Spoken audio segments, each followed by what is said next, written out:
And okay, so I respect. I think almost every poet tonight memorized their stuff. I memorized this at one time, and I'm gonna try to get it back. But if not, I'm gonna take a long dramatic pause and look at my work. If I can find it.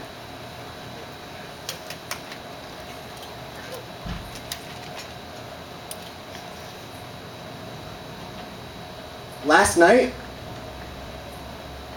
Last night. Last night found you handcuffed to your worst nightmare. A prison, a divorce, a brand new baby boy, a slowly dying joy, but it wasn't you that brought you here, was it?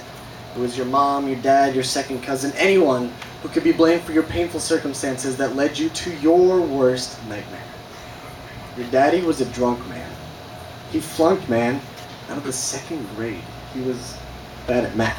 He didn't know that one man plus one woman doesn't equal 3 divorces, and that beer plus loneliness to the power of Jello shots equals 8 kids. So granted, the child support wasn't great, if it was there.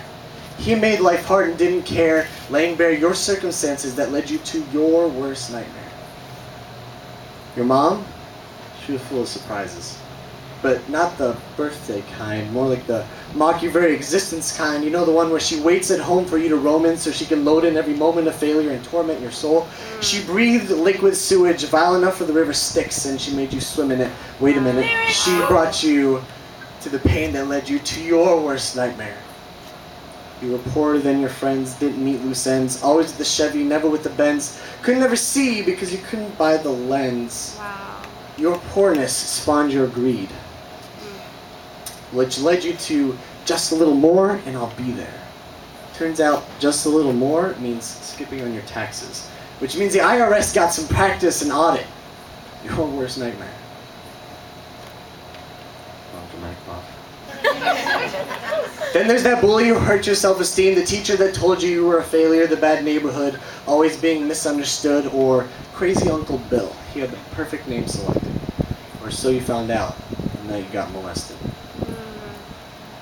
Your sad fate, you could draw a map, landmarking your painful moments of heading south while your heart iced over in the north. To get to your destination, take a right at the intersection of blame my parents and not my fault. Now look, I'm not dismissing the pain or ignoring the blame, but we live in a generation of passing the buck and calling out names, and you don't get in good with the teacher by doing the same. Because of out of the people who've hurt you, you've done the most to maim, hurt, and beat and cripple yourself. An unknowing masochist.